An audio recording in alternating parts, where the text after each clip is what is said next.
Thank you, everyone. My name is Maria Spis. I'm the co-founder and managing director of Holon IQ, along with my co-founder Patrick Brazers. We're so happy to be here. You, I know, are the serious ones because you're here for the very last session of a conference. So congratulations to you and thank you for being here. Самая последняя сессия конференции. Большое вам спасибо за то, что вы на нее пришли. They say that Говорят, что образование — это очень сложная система. Обучение — это очень сложная система. И на протяжении этих 2 дней мы слышали про самые невероятные идеи. Сложность состоит в том, чтобы вычленить, кристаллизировать какие-то пути, возможности, решения, применимые в образовании. И сегодня ровно это мы и попробуем сделать. Мы это глобальная платформа для анализа, для управления. И мы используем машинное обучение для того, чтобы кристаллизировать какие-то ключевые идеи образования, обучения. Сегодня мы с вами обсудим несколько вопросов. У нас с вами будет такая активная дискуссия. И, кстати говоря, я попрошу не убирать далеко ваши мобильные телефоны, как обычно просят в школах. Они нам понадобятся. Следующий слайд, пожалуйста. Отлично. Итак, сегодня мы с вами поговорим о глобальной карте инноваций в образовании. Вот важные вопросы, которые мы задаем друг другу на конференциях, в стартапах. Правительство задает себе эти вопросы. Но что же мы действительно стараемся сделать? Чего мы стараемся достичь? Мы стараемся сделать так, чтобы ответы на эти вопросы действительно принесли нам какое-то значимое изменение в то, как мы преподаем, в то, как мы обучаем, в то, как мы изучаем нечто новое. Действительно, очень много инноваций сегодня создается в мире, но куда они все идут? Каким будет образование в 2030 году? Прежде чем мы перейдем к этим вопросам, попрошу Патрика сделать несколько комментариев. Спасибо, Мария. Можно, пожалуйста, следующий слайд? Простите, ребята.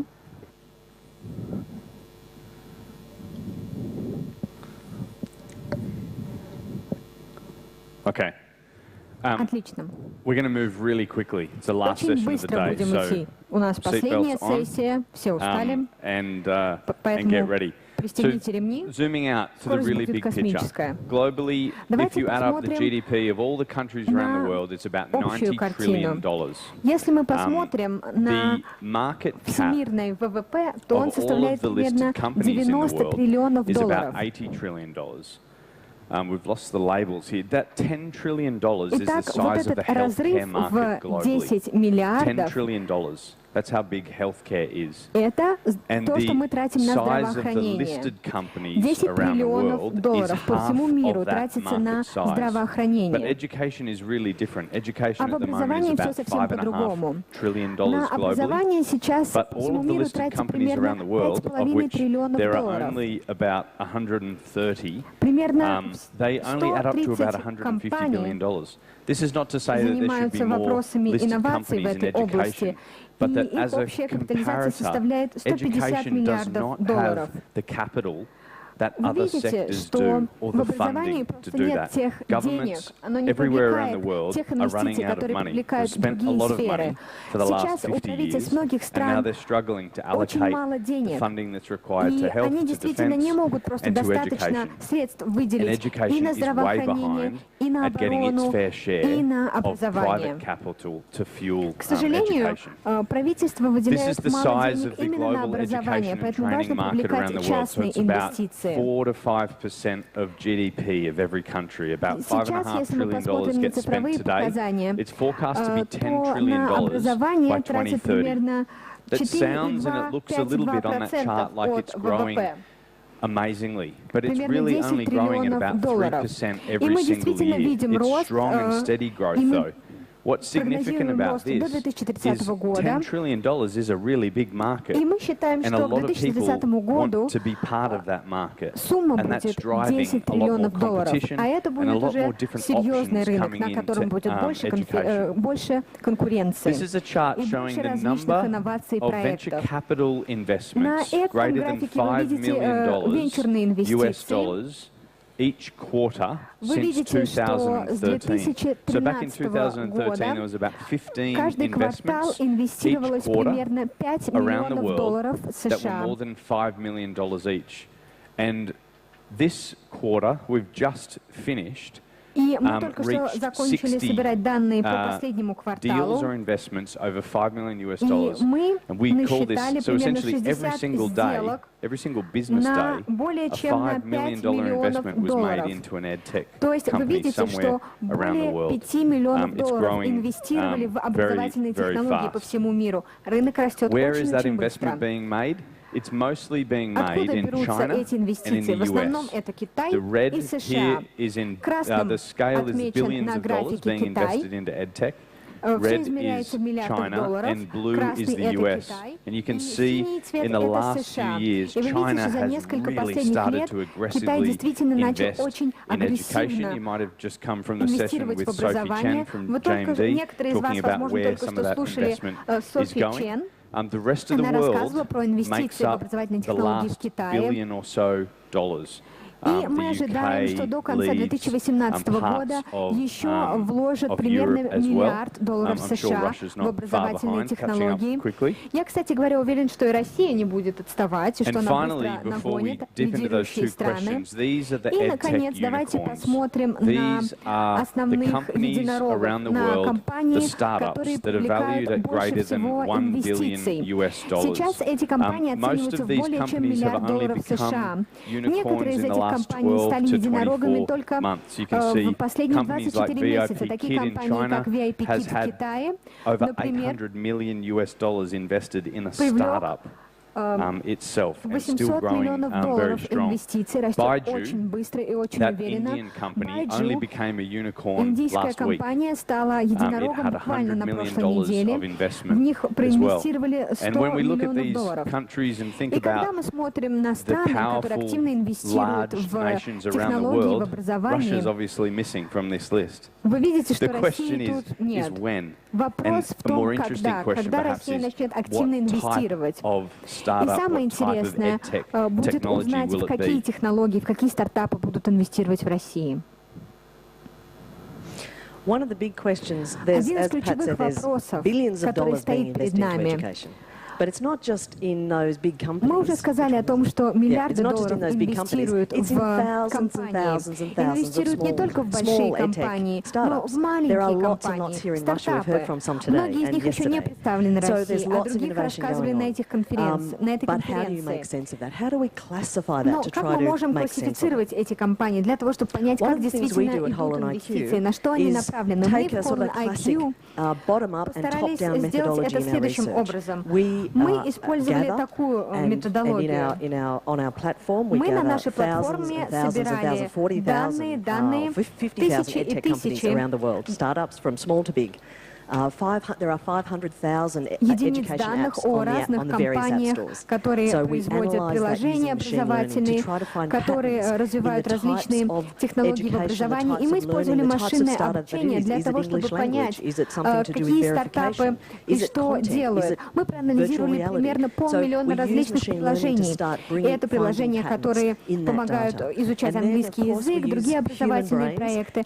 И после обработки алгоритмами машинного обучения мы, конечно же, задействовали и людей, которые могут интерпретировать полученную информацию и адаптировать ее к реальности, к тому, что действительно происходит в нашем мире. Как я уже сказала, мы проанализировали от 40 до 50 тысяч компаний, 500 000 приложений, и вот что мы получили. Это наша карта приложений и компаний, которые занимаются образованием и обучением. Видите, достаточно непростая схема. Итак, справа налево у нас представлены квадраты разного цвета. Такая сетка была нами составлена. a learning life cycle, a learner life cycle, which made И sense to эта us as сетка educationalists, отображает rather than цикл thinking about it in terms обучения of a SaaS каждого platform or человека. technology use. So on the Мы left-hand рассматривали side, именно с точки the two зрения on the left-hand side процесса are really обучения around человека, а не с knowledge, точки and that зрения is использования content, какой-то конкретной open resources, open технологии. education Итак, resources or первое, красные curriculum. квадратики — это Q&A знания. platforms are Здесь now мы becoming рассматривали a peer образовательные планы version и of так content for далее. education. And the Собственно говоря, next содержание red программ, set of контент. boxes is the Следующие management of education. квадратики Lots and — lots это of управление. edtech startups help Управление образованием. Многие стартапы направлены именно на то, чтобы развивать вот эту сторону образования. Управление образованием, управление учебными планами, управление финансированием образовательных институтов. Многие стартапы именно здесь работают. Идем дальше. Мы переходим в зону обучения. Это розовые квадратики. Здесь у нас идет дошкольное образование, университеты. Это образовательные институты, те институты, которые нас обучают. Миллионы школ, тысячи университетов.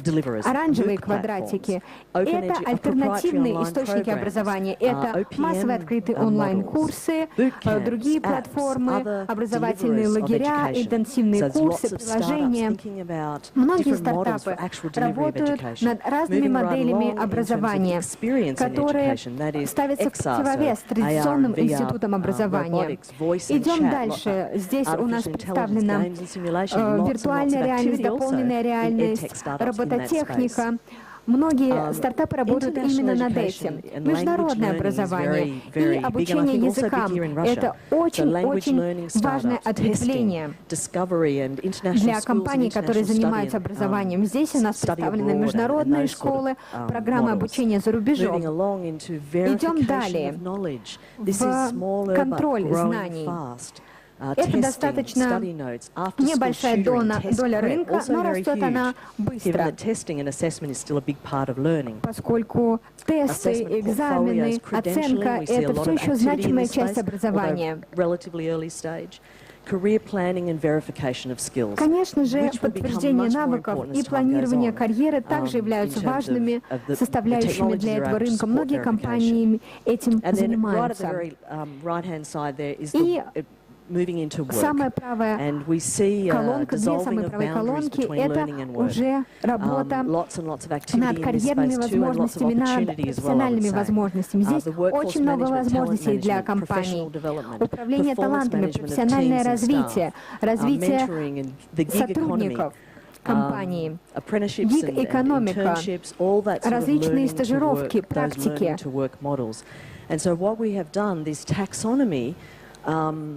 Итак, вот эта сетка, которую вы перед собой видите, состоящая из разноцветных квадратов, отражает все стартапы, все компании, которые занимаются образованием, разбивая их по различным темам. Любая компания, которая есть на рынке, может быть классифицирована согласно этой сетке.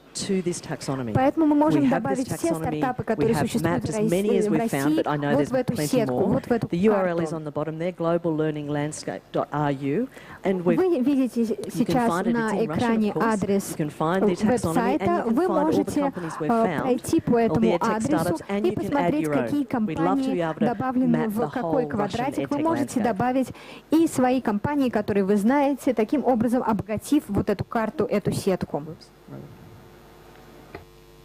Наша таксономия, наша таблица полностью открытая, она постоянно меняется. Мы продолжаем расти, эволюционировать так же, как и растет наше сообщество. Так что, видите, открытый источник. Вы можете присоединиться к нам, вы можете давать нам какие-то альтернативы, предлагать перемены и изменения.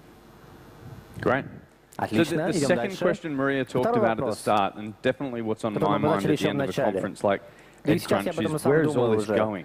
Куда все это направляется? В какую сторону мы идем? Я видел много всего нового, инновационного сегодня и вчера. Но в какую сторону мы направляемся? Наше правительство, наша компания, наши образовательные институты. Мы понимаем все новые и новые решения, пытаясь So the second piece of work that we did looked really at that. What is the world saying about the future of education? And how can we use that to help us make better decisions? You are going to vote in the next 10 minutes on one of 5 scenarios for the future of education. 5,000 people around the world have done this before. We're going to see the results from around the world, and we're going to show you live here what this room thinks education will look like in 2030.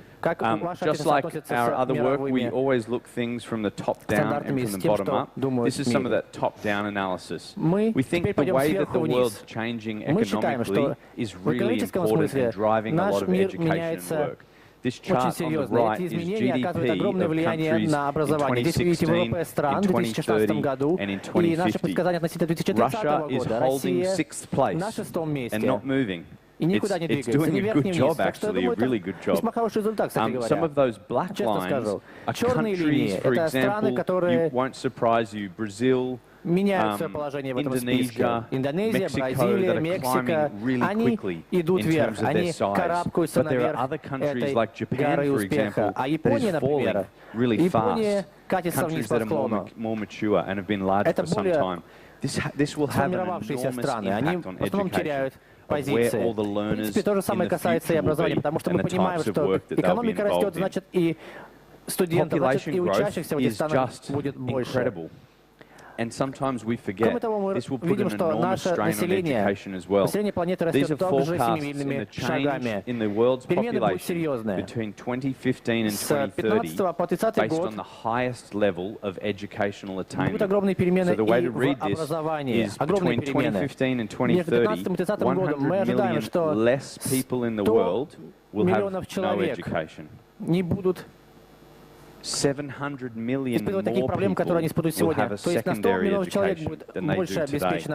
And nearly 400 million more people will have post-secondary education. You've probably heard this, Nerlan talked about this in his introduction. We would need to build a university every single day in the world to cope with this demand. That's obviously not going to happen. And that's why EdTech is so important. We need to work out how to scale education as well.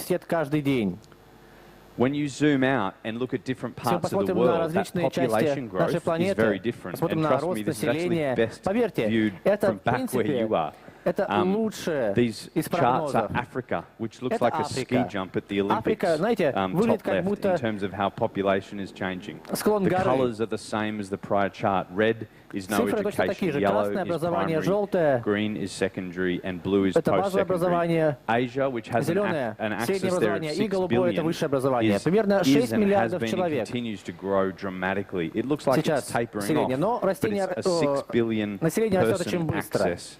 И, к счастью, больше людей будет иметь доступ к образованию. Справа вы видите Европу. Видите, ситуация совершенно другая. Европа сформировалась уже как образовательное Latin America, again, really explosive growth. North America still growing very, very fast, although North America, they're worried about student debt. If that post-secondary, that blue area grows as fast as it has been, the debt won't work. The calculations don't work. There'll be too much student debt to support that. And Oceania, where we're from in Australia, it's a tiny little part of the world, tiny little access, but still growing, growing nicely. We also looked at the future of work and skills.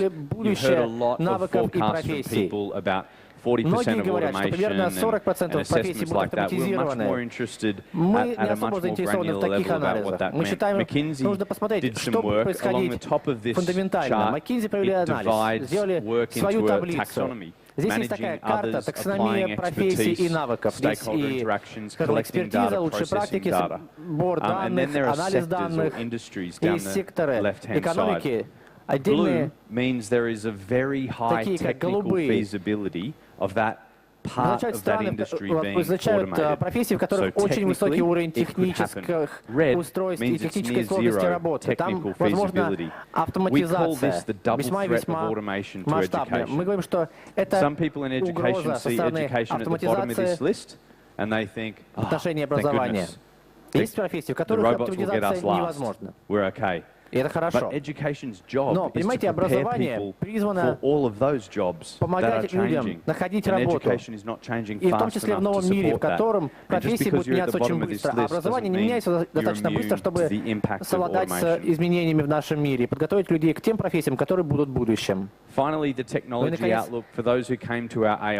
предсказание относительно технологий. Мы с тобой были на вчерашней нашей сессии. Ну что ж, может быть, вы помните, да и из газет могли уже подчеркнуть информацию о том, что сейчас искусственный интеллект развивается крайне быстро. Огромное количество сейчас есть стартапов, которые работают над искусственным интеллектом. Сначала их было буквально несколько в 1992 году, а сейчас их уже тысячи, примерно 7 тысяч сегодня. Справа вверху объем инвестиций в миллиардах долларов США, вновь в 1992 году практически ничего, а сейчас примерно 4 миллиарда долларов инвестиций. Слева внизу Китай красным и США зеленым. Это таблица, которая отражает число патентов, которые сейчас регистрируются в области искусственного интеллекта. Знаете, искусственный интеллект не появился вчера как какое-то понятие или предмет исследования. Уже с 90-х годов этим занимаются. Мария уже говорила о подходе снизу вверх. Такую методологию мы применяли и для других наших исследований. Мы думаем, конечно, о том, какое же будет образование, какое место займет машинное обучение. Вот здесь справа вы видите точки, которые, возможно, станут именно той технологией, которая выстрелит сильнее других. Мы подобрали эту информацию и из исследований, и из статей различных журналов. Видите, это все технологии. Все это исследования, это статьи, это публикации, которые рассказывают о той или иной технологии. И мы показали, как они связаны между друг другом. Мария говорила о том, что мы идем снизу вверх. И машины и правда могут проводить такую, знаете, масштабную, простую работу. Но они не понимают, каковы результаты, как соединить все эти точки и получить результат, получить какой-то вывод. А люди это сделать могут. Вот смотрите, допустим, это исследование касается технической поддержки образования, распознавания голоса и печать с помощью голосовых функций каких-то. Отлично, мы можем соединить эти две точки, эти две технологии, но компьютер пока не может. Потому что сейчас мы работаем вместе с вами. Вы, как аудитория, сможете проголосовать. Как я уже сказал, результаты вам покажем тут же и покажем результаты по другим регионам мира. Итак, возьмите свои телефоны, зайдите на эту ссылку. В ближайшие несколько минут мы будем заниматься как раз нашим опросом, нашим голосованием. Так что заходите по этой ссылке. Это не приложение, загружать ничего не нужно, это просто страница в интернете. Это важно. Мы хотели бы узнать ваше мнение, мнение России относительно образования в 2030 году.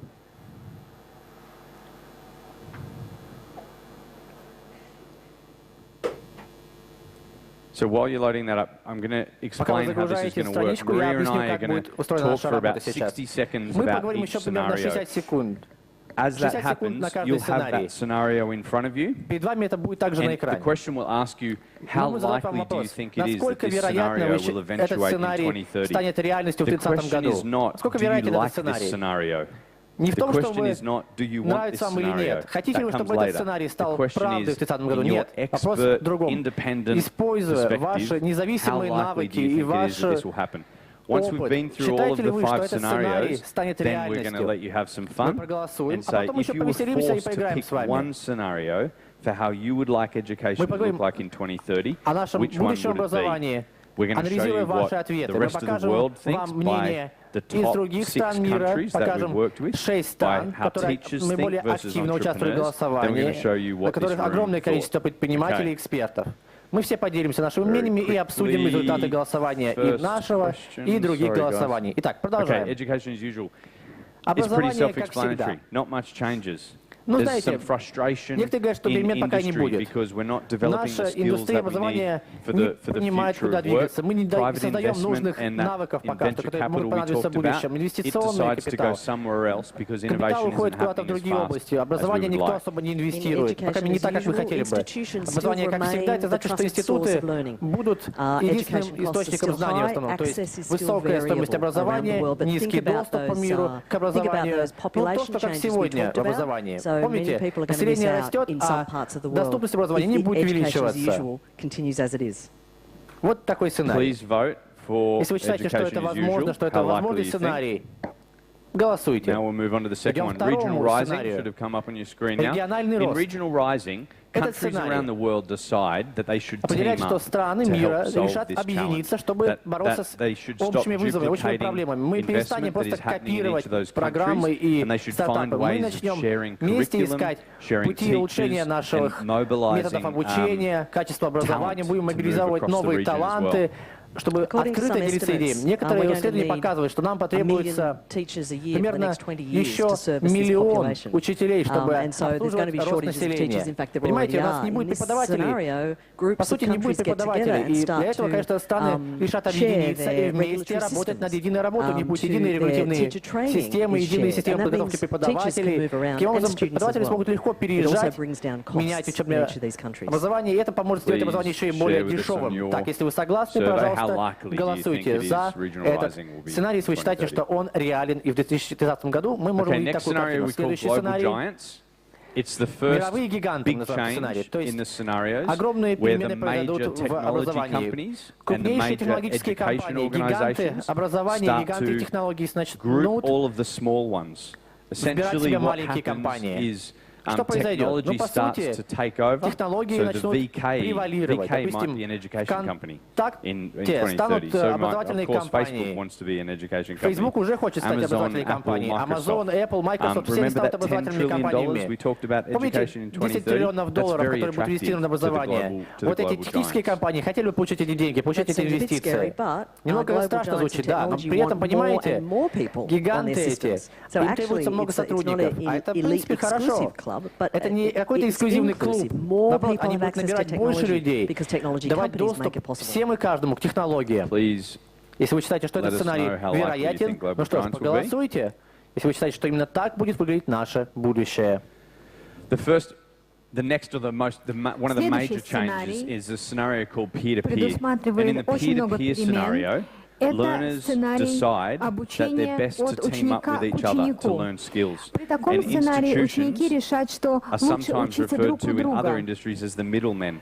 И институты, образовательные институты, школы, университеты будут восприниматься как некие посредники, от которых захотят избавиться. И при таком развитии событий я не буду говорить, какой университет я закончил. Я буду говорить, у кого я учиться. Я буду учить себе наставника, учителя. Через такую сеть друзей, сеть товарищей, сеть наставников. Здесь платформы и блокчейн-технологии будут играть очень-очень большую роль. Если вы считаете, что такой сценарий наиболее вероятен к 2030 году, проголосуйте за него. Отлично. Наконец, последний, пятый сценарий. Робореволюция. Возможно, вы видели демонстрацию Google Duplex, где звонит искусственный интеллект Google в ресторан, и никто там не понял, что это искусственный интеллект звонил, а не реальный человек. Поэтому сценарий технологии продолжит свое развитие, и искусственный интеллект станет главным инструментом образования к 2030 году. Еще одна характерная черта этого сценария робореволюции. В каждом классе будет цифровая система образования, которая возьмет на себя все административные функции. Учителям это очень понравится, конечно же. Они будут проверять, пришли ли все в школу, они будут делать всю бумажную работу, будут рассылать сообщения родителям. При таком развитии технологий все будет развиваться очень активно, и технологии будут внедрены в сам класс, в школьные занятия. Если вы считаете, что такое развитие событий вероятно, голосуйте за него. Теперь перейдем к другому вопросу. Если вам нужно было выбрать бы один из этих сценариев для того, чтобы действительно притворить его в жизнь, Какой из них вы выбрали? Какой вы сценарий хотели бы видеть как реальность в 2030 году? Пожалуйста, 30 секунд у нас на это. После этого мы посмотрим на результаты. Потом мы посмотрим на такие вопросы, как кто вы, учитель, предприниматель, инвестор. Пожалуйста, еще минутку у вас на это, на то, чтобы ответить на эти вопросы, а потом мы перейдем к результатам. Или сейчас мы к ним уже перейдем. Итак, отвечаем на вопрос по тому сценарию, который вам больше всего понравился, и по тому, какую роль вы выполняете в системе образования.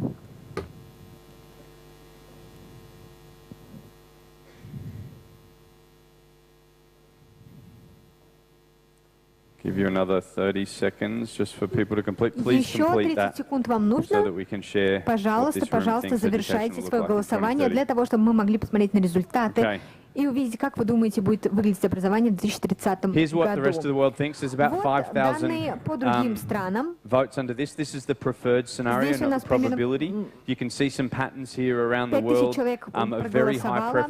Вы видите, что очень многие люди хотят видеть, что обучение от сверстника к сверстнику, как ученику было бы популярно. Многие голосуют за робореволюцию. В Китае предпочитают эру гигантов, компаний гигантов намного больше, чем в других странах. Например, во Франции вообще не понравилась эта идея. Вы видите, что французы не одобряют и революцию, робореволюцию. Они проголосовали за образование от сверстника к сверстнику. Сейчас мы смотрим на данные только по Китаю. Опять очень интересные данные. Обучение от сверстника к сверстнику очень популярное, но робореволюция также им очень нравится. Дело в том, что там много предпринимателей, которые голосуют за это. И, конечно же, предприниматели проголосовали за глобальных гигантов, потому что все предприниматели хотят вырастить свою компанию в единорога, в настоящего такого гиганта своей сферы. Интересно, что инвесторы также продемонстрировали достаточно занятные результаты. Так, у нас готовы результаты в нашем зале? Давайте посмотрим, что получилось. Интересные результаты. Надо нажать на обновление странички. Итак, кто как проголосовал? Можно обновить страницу, пожалуйста? Отлично. Сейчас мы прокрутим. Времени у нас не так много. Или не прокрутим. Можно вернуть результаты? Отлично. Так лучше. Okay, if you could scroll down, because these are probability results. So we're just going to running out of time. Scroll down, scroll down, scroll down. Scroll down, please, and stop. Okay, there's your results for this room. Вот ваши результаты этого зала. Итак, треть комнаты проголосовала за обучение от сверстника к сверстнику. Четверть проголосовала за региональный прием. Интересно, кстати говоря, что на других рынках не дали второе место именно этому сценарию. За робореволюцию проголосовали 22%, за глобальных гигантов 14%, и образование без изменений. 13 человек в этой комнате проголосовали за образование как обычно. Кстати говоря, мы знаем, кто за что проголосовал. Давайте вернемся к презентации, к нашим слайдам, чтобы завершить нашу дискуссию. Итак, быстренько пройдемся по оставшимся слайдам. Вся информация доступна на нашем веб-сайте HolonIQ.com. Все графики, все диаграммы там есть. И не забывайте также про тот адрес, который был ранее в презентации, куда вы можете забивать российские стартапы для того, чтобы мы их разнесли по нашей карте, по нашей сетке компаний. И, кстати говоря, с теми, кто занимает лидирующие позиции в компаниях, мы с ними делимся нашим брифингом по месяцам, там идет информация. И если вас интересует, что произойдет в Китае, мы повезем 30 исполнительных директоров в Китай на неделю на иммерсивную программу. Они будут там учить понимать, что происходит в Китае, какие есть возможности, какие существуют угрозы. Китай действительно интересует многих, поэтому, пожалуйста, если вы заинтересованы в этой программе, дайте нам знать. And if you're interested in the sort of data that we collect, every week we have this awesome newsletter. We've got thousands of people signed up to it. HolonIQ.com/newsletter. Please sign up. We'd love to have some .ru subscriptions. Thank you so much, everyone. It's been wonderful, and thank you for staying to the end. И большое спасибо, что вы нас выслушали. Спасибо большое. И у нас есть время на вопросы. Попрошу не уходить далеко. Наши спикеры сейчас могут присесть. Надеюсь. Yeah, so please take a seat, take the simultaneous interpretation devices, and we'll ask a couple of questions. У нас есть люди с микрофонами в зале, они к вам подойдут. Поднимите, пожалуйста, руку, если у вас есть вопрос. Пожалуйста, вот у нас есть вопрос. Дождитесь человека с микрофоном, потому что без микрофона вас не услышит переводчик. Хорошо, но все равно должен быть перевод для наших коллег. Задавайте на русском. Здравствуйте. Вы сейчас, вот, завершая свое выступление, говорили, что повезете 10 человек в Китай, исследовать, как там и что там, и об угрозах. О каких угрозах вы говорите? Об угрозах китайского образования миру или об угрозах китайскому образованию? О каких угрозах речь? Спасибо за вопрос.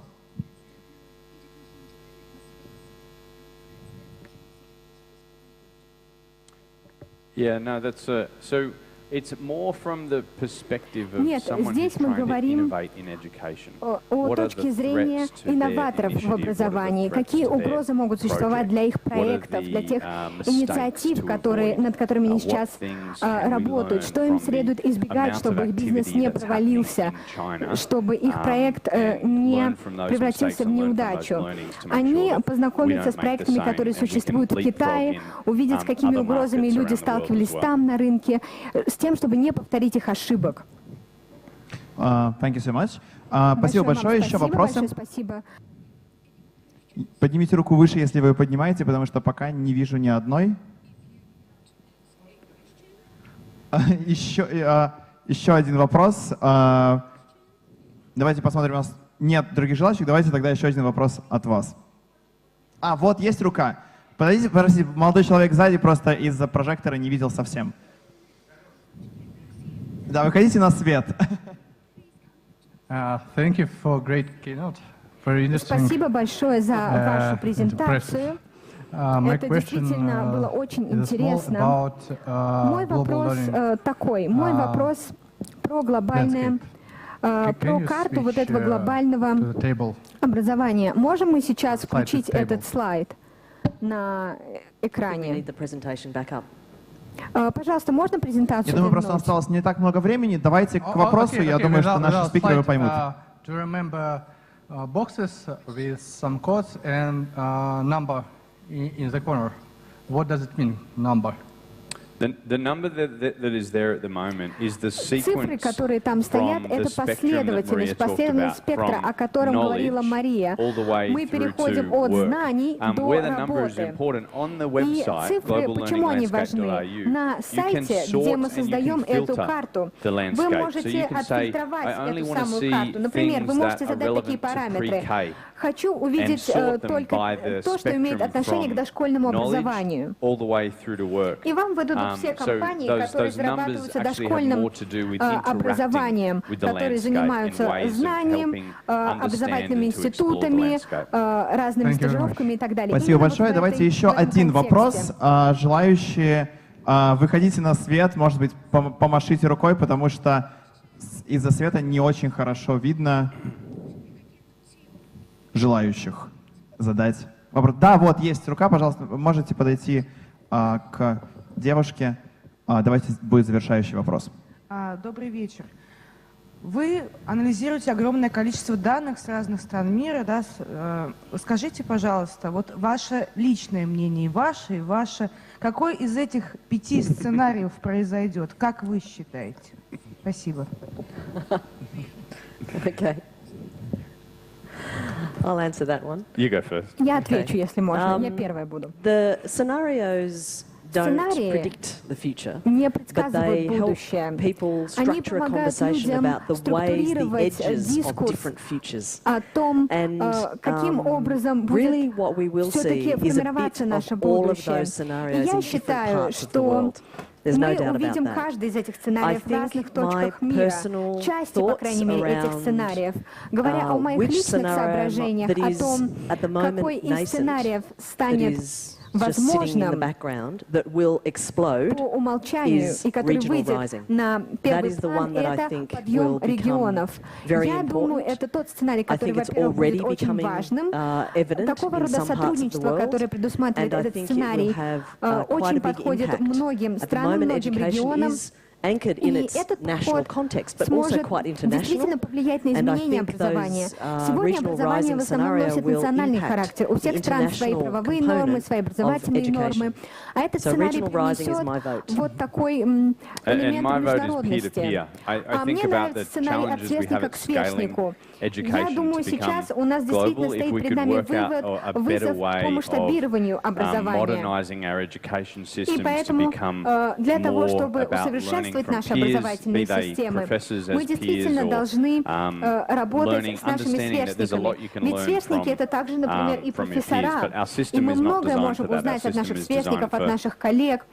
Но наша система не подходит для этого. Сейчас у нас школа, университет, работа, потом, может быть, второе высшее образование. Это никак нельзя масштабировать, никак нельзя умножить. Давайте поблагодарим наших спикеров. Спасибо большое, Патрик. Спасибо большое, Мария. Thank you, Maria. Thank you. Thank you so much. Thank you for your presentation. It was amazing.